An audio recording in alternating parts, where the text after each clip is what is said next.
Estoy aquí invitado por Mi Tierra Televisión para hacer algunas consideraciones acerca de la situación de la historiografía española en torno a los tiempos recientes y en especial sobre la República y la Guerra Civil. En la actualidad se está coronando, en cierto sentido, un proceso que data de hace más de 20 años, en el cual se ha impuesto una versión de la guerra y de la República que ahora intenta decidirse ya definitivamente por medio de una ley. Es decir, una ley de la memoria histórica que pretende decirnos a los españoles lo que debemos pensar acerca de nuestro pasado, acerca de la República y de la Guerra Civil en especial, y de otras cuestiones semejantes, ¿no?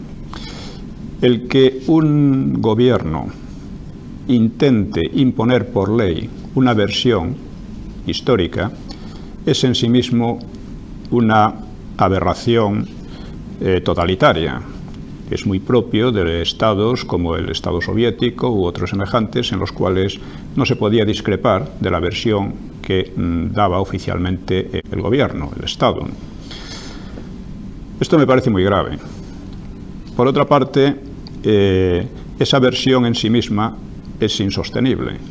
De acuerdo con ella, tendríamos que creer que los miembros del Frente Popular pues defendían la libertad y defendían la legitimidad, defendían la democracia. Pero si entramos a analizar quiénes eran los componentes de este Frente Popular, nos damos cuenta de que ello es pura y simplemente imposible, ¿no? Es una pretensión grotesca. En el Frente Popular llegó a imponerse como principal partido el Partido Comunista, que era un partido absolutamente stalinista, por otra parte muy orgulloso de serlo, muy orgulloso de servir los intereses de la Unión Soviética antes que a los de España, y este partido llegó a ser, como digo, el partido determinante del Frente Popular. La influencia soviética fue también determinante, aunque muchas veces se equipara la presencia o la ayuda de la Alemania hitleriana y del fascismo italiano a Franco con la de Stalin al Frente Popular. Se olvida que Stalin realmente llegó a dominar el Frente Popular, mientras que Hitler y Mussolini nunca mermaron la independencia de Franco, ¿no? del bando franquista o nacional. Esta diferencia es fundamental y además es fácil verla. Cualquiera de los dirigentes del Frente Popular que intentó apartarse de las directrices de Stalin fue, a su vez, apartado. Así ocurrió con Largo Caballero, que en 1937 estaba ya procurando un poco vencer esa influencia aplastante que ejercían los comunistas y que ejercía Stalin a través de ellos, y fue simplemente eliminado. Le sucedió Negrín, que fue el principal artífice del envío del oro español a la Unión Soviética, sobre el cual España perdió todo control, y que por consiguiente estaba ligado a la política de Stalin por una cadena de oro, nunca mejor dicho, ¿no? Y que por supuesto sirvió todo el tiempo las directrices emanadas de Moscú. Su compañero de partido, Prieto, que intentó a su vez apartarse, intentó a su vez romper esa dependencia, fue a su vez eliminado, llegado un momento. Es decir, que cualquier político que intentase desafiar las normas desarrolladas por los comunistas y desarrolladas por Stalin era apartado de la política. Por otra parte, desde el momento en que Stalin tuvo el poder sobre el oro español, es decir, sobre la compra de armas, tuvo casi el monopolio de ello, desde ese momento tenía en sus manos completamente al Frente Popular. Entonces es evidente que decir que los comunistas, los stalinistas o el mismo Stalin defendían la democracia, defendían la libertad, es una barbaridad de tal tamaño que asombra que pueda intentar mantenerse ahora. Es algo que evidentemente creó la propaganda soviética de la época, que presentaba a Stalin como el gran adalid de los pueblos, el gran adalid de la libertad, etc., ¿no?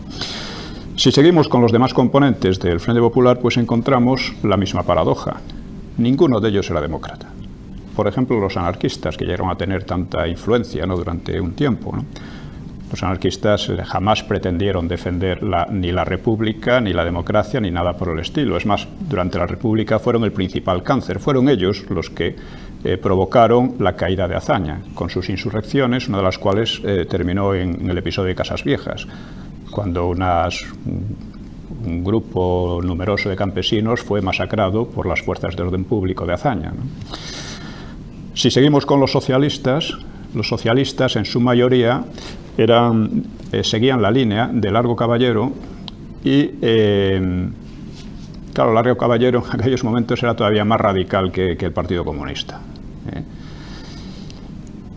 Es decir, buscaba directamente, y así lo hablaba y lo decía desde el año 1933, lo que llamaba la dictadura del proletariado, que en definitiva era la dictadura del Partido Socialista. Estos eran los tres partidos, los tres grupos principales del Frente Popular, ¿eh?, en el cual ingresan, de hecho, los anarquistas cuando admiten entrar en el gobierno, en contra de toda su ideología. Luego tenemos al PNV, que apoya a este frente. El PNV era un partido racista, extremadamente separatista, y creo que con esos mimbres es imposible considerarlo demócrata, ¿no?, de ninguna manera, ¿no? En cuanto a las izquierdas republicanas, que durante la guerra jugaron un papel casi muy secundario, jugaron un papel de satélite de los partidos más fuertes, que eran estos partidos revolucionarios ya citados, pues no hay que olvidar que Azaña no era realmente un demócrata. Azaña, cuando la derecha gana las elecciones de 1933, reacciona intentando por 2 veces el golpe de Estado, ¿eh?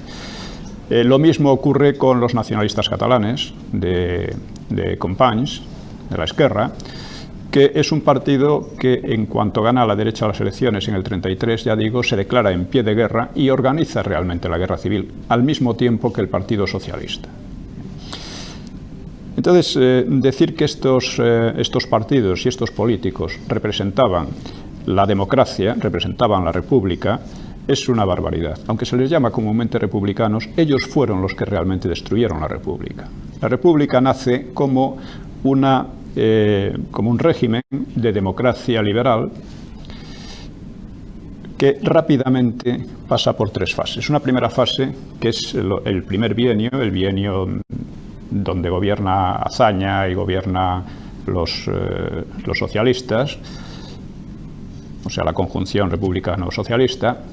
El carácter de democracia liberal es desbordado casi desde los primeros días. Primero empieza la quema de iglesias, que no es solo de iglesias, la quema de conventos llamada, en la que también fueron quemadas bibliotecas, varias de las más importantes del país, fueron quemados centros de enseñanza, etcétera, etcétera.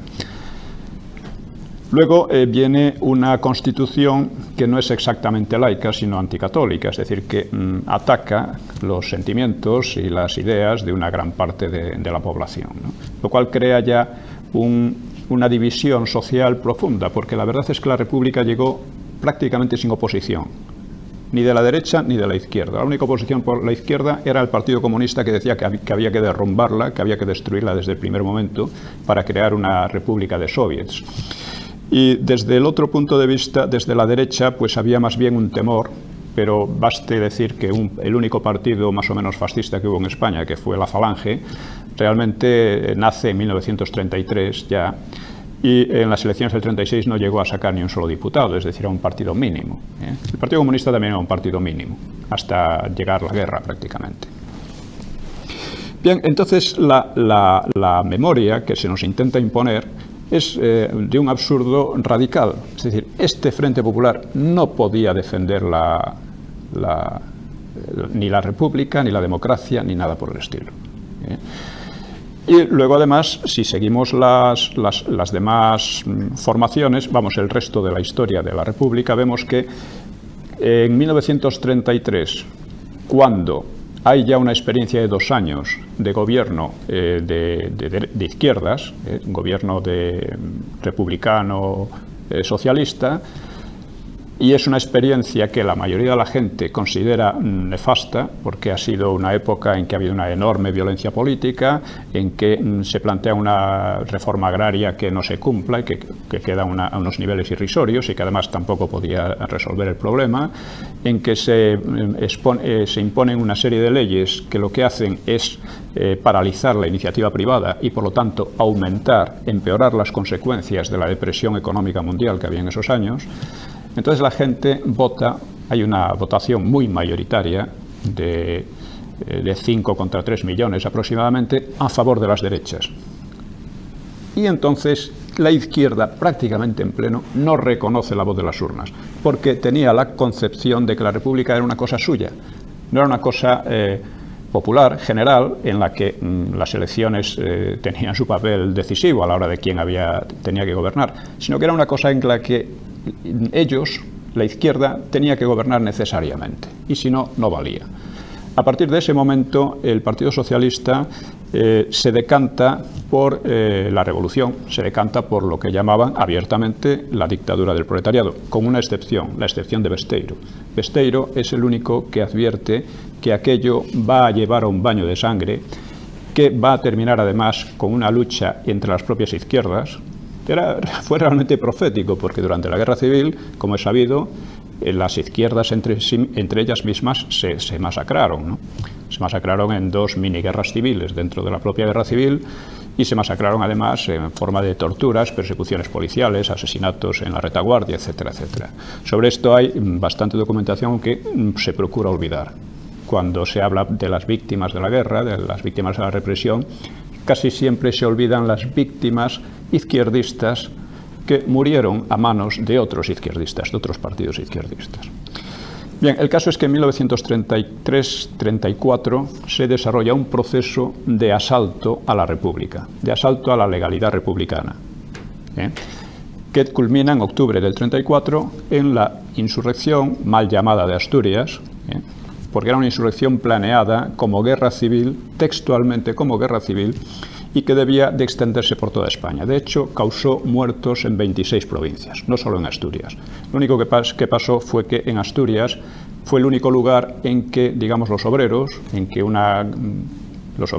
los mineros de la cuenca minera asturiana, y pues hicieron caso a aquellos llamamientos. En el resto del país, ni los nacionalistas catalanes, ni el Partido Socialista, ni los comunistas, que estaban también metidos en ello, etcétera, consiguieron arrastrar a la gente. Solo en Asturias. Y en Asturias se creó una verdadera guerra civil durante 15 días. En 15 días hubo nada menos que 1.400 muertos. Muchos más que muchas guerras que vemos ahora, que se arrastran más tiempo, ¿no? Yo he dicho que la revolución o el intento revolucionario de 1934 fue el comienzo de la guerra civil, cosa que algunos dudan o consideran que es algo completamente aparte de lo que ocurrió en el 36. Esto no es así.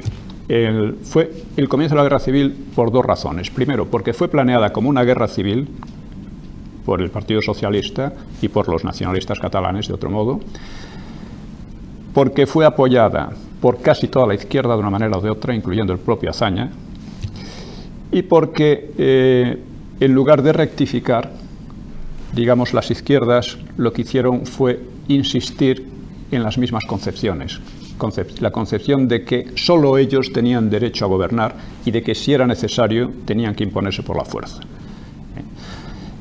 El resultado de esta falta de reflexión, de esta falta de autoanálisis y de autocrítica por el fracaso del 34 fue el Frente Popular. El Frente Popular fue ya un ataque directo a la República, a la democracia, a la legalidad, a la Constitución y a todo lo que se podía atacar. Cuando el Frente Popular triunfa en 1936 en febrero, que no olvidemos fueron unas elecciones muy anómalas, empezando porque nunca se publicaron los resultados. Hasta hace poco, en fin, los historiadores hacían sus estimaciones y diferían hasta en 1 millón de votos, según les pareciera, ¿no? Pero la realidad es que unas elecciones en las que no se publican los resultados no se pueden considerar unas elecciones democráticas. El hecho es que hoy consideramos que más o menos empataron en votos las derechas y las izquierdas. aunque la ley electoral dio más diputados a las izquierdas. Sea como fuere, en cuanto llega el Frente Popular al poder, digamos que el elemento en principio más moderado, que eran los republicanos de izquierda, son los únicos que suben al gobierno, mientras que los socialistas y todos los demás, comunistas, etcétera, que formaban parte del Frente, se quedan al margen, pero claro, presionando sobre él. Azaña ya empieza a hacer declaraciones antidemocráticas diciendo que el poder no va a salir ya nunca más de sus manos, de manos de la izquierda. Y empieza una cadena de ataques a la legalidad. Primero, para asegurarse una mayoría absoluta y demoledora en las Cortes, lo que hacen es revisar las actas de manera arbitraria para quitar a la derecha un montón de ellas. En segundo lugar, destituyen de manera ilegal al presidente de la República, que era Alcalá Zamora, ilegal e ilegítima, ¿no? Sobre todo ilegítima porque si a alguien le debían el poder era Alcalá Zamora, que fue el que convocó aquellas elecciones de febrero del 36 y que fue además el que impidió a la derecha gobernar en 1935. Fue el que creó aquella crisis que permitió a las izquierdas volver al poder, ¿no? Entonces, fue una cadena, una serie de ilegalidades, de ataques fundamentales a la Constitución desde arriba, desde el poder. El Poder Judicial fue atacado de tal manera que quedaba bajo el control de comités y de grupos de izquierda, casi directamente, ¿no? En un sentido revolucionario. Y mientras tanto, por abajo, desde la calle, se creaba un proceso revolucionario muy sangriento y muy violento. En 5 meses morían unas 300 personas. Cientos de iglesias fueron asaltadas y quemadas. Locales de derechas fueron destruidos y, incendiados igualmente. Periódicos de derechas igualmente, ¿no? Se creó una situación de verdadero terror que culminó en el asesinato del jefe de la oposición, Calvo Sotelo. Calvo Sotelo, la manera como fue asesinado, creo que refleja perfectamente la situación a la que se había llegado. Una situación de absoluta ilegalidad. Porque él fue asesinado por un grupo de policías, o sea, de fuerzas de seguridad del Estado, acompañadas de milicianos socialistas. Quien asesinó directamente a Calvo Sotelo fue un miliciano socialista. Quien dirigía la expedición era un guardia civil que era socialista también. Y finalmente los demás milicianos y gran parte de los guardias de asalto que participaron en la expedición eran socialistas. Hubo además un intento de hacer lo mismo con Gil Robles, que era el otro jefe de la oposición, y con alguno más, pero que se salvaron por no estar en casa en aquellos momentos. Es decir, un Estado en el que las fuerzas de seguridad se combinan con milicianos de partido para asesinar al jefe de la oposición es un Estado absolutamente ilegal. Y evidentemente se creó una situación en la que, como dice Stanley Payne, para la derecha era más peligroso no rebelarse que rebelarse, porque estaban camino de ser completamente aplastadas. Y esto fue lo que ocurrió. Hubo el golpe de Mola. El golpe de Mola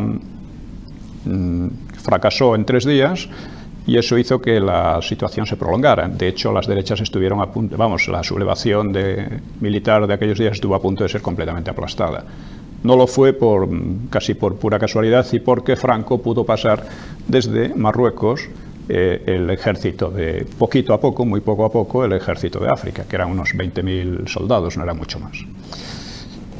Entonces, si vemos la evolución de la República, podemos decir que empezó como una democracia liberal que inmediatamente fue desbordada por las izquierdas, que en 1934 fue asaltada por las izquierdas y que en 1936 fue arruinada desde arriba y desde la calle, desde el poder y desde la calle, también por las izquierdas. No quiere decir con esto que las derechas no tuvieran sus culpas y sus cosas, pero eran muy menores, o sea, son culpas muy inferiores o responsabilidades. Actualmente yo creo que hablar de culpas tampoco viene al caso, ¿no? Parece como si estuviéramos siempre en la misma, actualizando cosas que son ya muy del pasado, ¿no? Pero digamos que las responsabilidades de la derecha fueron mínimas. Es decir, la derecha en su gran mayoría no le gustaba la República, eso es cierto, porque temía que pasara lo que realmente llegó a pasar. Y agrupada en la CEDA, pues esta derecha defendió la legalidad constitucional en 1934 frente al asalto de la izquierda. Y la defendió sin demasiadas ganas, pero la defendió. Es decir, se mantuvo en la legalidad en contra de aquel asalto, ¿no? A pesar de que la Constitución no le gustaba y quería reformarla, pero quería reformarla por medios legales, por vías legales. Los elementos, digamos, más extremistas de la derecha, que eran los monárquicos, pues nunca tuvieron una importancia excesiva. Tuvieron cierta importancia, pero tampoco excesiva. Intentaron ser ellos quienes orientaran al conjunto de la derecha, quienes arrastraran a la CEDA, pero nunca lo consiguieron. La Falange, pues ya digo, no sacó ni un solo diputado en 1936, lo cual indica la fuerza real que tenían, ¿no? Luego se ha hablado mucho también de las juventudes de la CEDA, equiparándolas a las juventudes de las izquierdas, pero no es verdad. Las juventudes de la CEDA eran el sector más radicalizado, pero nunca se dedicaron ni a organizar desfiles uniformados, ni a vigilar al vecindario a ver las ideas que tenían, ni a organizar atentados y asesinar a sus enemigos como hicieron tanto las milicias socialistas, las juventudes socialistas, como las comunistas, como las anarquistas, como las de nacionalistas catalanas. Todos ellos se dedicaron a organizar la violencia en la calle, cosa que no hicieron las juventudes de la CEDA en ningún momento. Estas cosas muchas veces se olvidan. También se habla mucho de algunas declaraciones antiparlamentarias que hizo Gil Robles. Y es verdad, hizo algunas, muy pocas, pero los políticos siempre dicen cosas contradictorias, dicen una cosa y la contraria con bastante facilidad. Pero Gil Robles nunca llevó a la práctica aquellas ideas, nunca intentó asaltar la República. Mientras que Largo Caballero y en general el Partido Socialista, exceptuando a Besteiro, insisto, que hicieron declaraciones muchísimo más abundantes, muchísimo más radicales contra la democracia, que ellos llamaban la democracia burguesa, luego lo llevaron a la práctica. Es decir, si Largo Caballero y todos ellos no hubieran intentado asaltar el poder, todas sus declaraciones antidemocráticas pues hoy serían más bien una cosa anecdótica. Pero desde el momento en que las palabras se acompañan de los hechos dejan de ser pura anécdota, ¿eh? Y esto es lo que nos importa cuando analizamos a unos y a otros. Entonces, durante estos años se ha cargado todo el peso, no ya de la responsabilidad, sino de la culpa, sobre la derecha. Y es hora de decir que no, que quienes desbordaron, asaltaron y arruinaron la democracia republicana fueron las izquierdas fundamentalmente. Y que finalmente cayeron, y no es casualidad, bajo la tutela de Stalin, el gran demócrata del siglo XX. Bueno, ahí dentro también quisiera abordar otro tema, que es el de los enfoques que se hacen. O sea, que si actualmente se está intentando imponer por ley una visión de la historia, una versión de la historia, se debe a que en gran medida ha fracasado también. Durante todos estos años pasados hemos visto cómo en general la izquierda promovía no la recuperación de la memoria, sino la recuperación del rencor, la recuperación de las viejas propagandas que debían estar ya completamente olvidadas, con el pretexto de las víctimas de la represión, etcétera, etcétera, ¿no? Insisto en que no es una recuperación de la memoria, porque entonces tendrían que recuperar también la memoria de las derechas. Ellos especulan con que dice que estas ya se recordaron bastante durante 40 años, entonces sería la revancha. No, durante 40 años no. De hecho, yo viví bajo el franquismo bastantes años y no se recordaba ya prácticamente nada, ni por supuesto había un clima de revancha, ni de odio, ni nada por el estilo. Todo esto había desaparecido.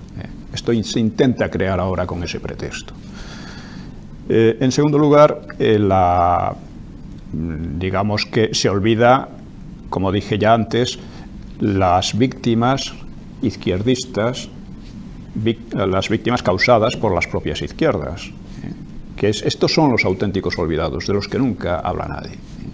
Hay que decir que si vamos a recordarlo, tenemos que recordarlo todo. Lo que hicieron unos, lo que hicieron otros, pero sobre todo hay que recordar una cosa, que en España, como en cualquier país, porque también se dice que los españoles somos especialmente crueles y cosas por el estilo, eso es una tontería.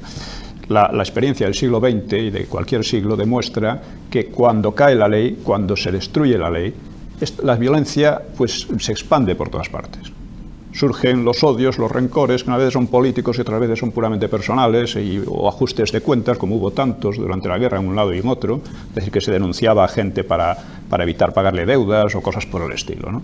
Hubo de todo. Y eso fue básicamente por la destrucción de la ley. Y eso nos lleva de nuevo a quiénes fueron los responsables de esa destrucción. Ya he dicho que fueron fundamentalmente las izquierdas en aquel proceso que empezó con el desbordamiento de la democracia en el 31, ¿no? Ya al mes de implantarse la República ya estaba la violencia de ese tipo imponiéndose en el país. Y a mi juicio esta es la gran lección que podemos extraer de entonces. La destrucción de la ley provoca la violencia. Y lo digo, y es una lección muy actual, porque actualmente estamos también en un proceso de destrucción de la Constitución, en un proceso de pasar por encima de la Constitución, de acuerdo con los sectores más violentos y más asesinos durante todos estos años, con el terrorismo de la ETA fundamentalmente, ¿no? Nos encontramos con la extraña situación de que el gobierno pretende que entre él, que es un gobierno que también ha practicado el terrorismo, vamos, el partido, el PSOE, que ha practicado el terrorismo en estos años, y los terroristas de la ETA nos van a traer la paz, cuando no hay ninguna paz que traer. Vivimos en paz desde la Guerra Civil. Vivimos en paz. El problema que hay en el País Vasco, y empieza a haber en otros sitios, es el problema de la libertad. Allí no hay libertad porque una serie de criminales y algunos partidos que de hecho han estado de recogenueces, ¿no?, que han estado en connivencia con ellos, pues impiden que haya un ambiente de libertad y de tranquilidad que es el que debería haber. El problema no es la paz, porque insisto, hay paz. Es exagerar muchísimo el efecto de unos cuantos asesinatos con el fin de destruir la Constitución. No es un proceso de paz, es un proceso de destrucción de la Constitución. Y creo que el momento es muy oportuno para recordar lo que pasó y para recordar las consecuencias de este tipo de acciones, ¿no? Voy a terminar con unas pocas palabras sobre mi trabajo, porque hay algunas personas que insisten en que yo no soy historiador simplemente porque no mantengo las teorías que ellos mantienen, ¿no? Realmente creo que quien no es un buen historiador es quien intenta mantener y además imponer por ley que unos partidos como aquellos del Frente Popular podían representar la libertad y la democracia. Quien mantenga tales cosas no está haciendo otra cosa que reproducir la propaganda, básicamente la propaganda comunista, la propaganda elaborada por la Comintern, por el aparato político exterior de Stalin, y que parecía olvidado y que sin embargo ahora se intenta, ya digo, definir por ley además. Creo que esos son malos historiadores. No existe historiador, es toda persona que escribe de historia. Otra cosa es que lo haga bien o mal. En mi opinión, yo he hecho bastantes críticas concretas y precisas de por qué esta historia que nos han estado contando en estos años es falsa. Y hasta ahora no se me ha podido rebatir. Estoy esperando que llegue el momento, ¿no? Porque debiera haber habido un debate abierto y libre, como en cualquier país democrático, como decía Stanley Payne, un debate pues intelectual. Y en lugar de eso me he encontrado con una serie de ataques personales, de ataques, en fin, que si he sido terrorista, que si he sido no sé qué y no sé cuánto, todas estas historias, ¿no? Aquí ha habido muchas personas que han cambiado de criterio, que han cambiado de opinión, muchísimas, pero pocas han explicado por qué. Yo efectivamente en mis tiempos fui comunista, fui partidario y en alguna medida organizador de lo que llamamos la lucha armada contra el franquismo. Resulta que ahora es malo la lucha armada contra el franquismo. Resulta que aquellos policías que según la izquierda en pleno eran torturadores, pistoleros, asesinos, etcétera, ¿no? Ahora parece que están, vamos, que los ensalzan mucho, ¿no? O sea, es una serie de contradicciones y absurdos que no hay por dónde cogerlos. El hecho real es que mi trabajo como historiador no tiene nada que ver con mi pasado, como es lógico, ¿no? como no tiene nada que ver con el pasado de determinados señores que hoy día se presentan como adalides de la democracia, el hecho de que en otros tiempos pues fueran franquistas, estuvieran al aparato incluso en el aparato a veces represivo del franquismo, en el aparato de información o desinformación del franquismo, y hoy día defienden otra cosa. Dicen, muy bien, lo único que me gustaría de todos ellos es que me explicaran por qué han cambiado. Yo me he tomado esa molestia, he escrito un libro sobre mi experiencia en aquellos años, y no estaría de más que estos señores que a su vez han cambiado de manera tan radical, explicaran los motivos de ese cambio. Porque mientras no los expliquen, pues siempre habrá una sombra de sospecha, ¿no? Habrá sido por puro oportunismo. ¿Qué pasaría si volviera a una situación de dictadura? A lo mejor estos señores volvían a acomodarse a ella como se han acomodado a todo lo que ha pasado en este país, ¿no? Bien, no quiero decir más sobre este tema, que es un tema lamentable porque sustituye lo que debería ser un debate intelectual por una pelea sórdida y que impropia, una vez más, insisto, de una sociedad democrática, ¿no? Aunque no tan impropia de unos señores que mantienen pues que la democracia estaba representada por Stalin y sus comparsas aquí.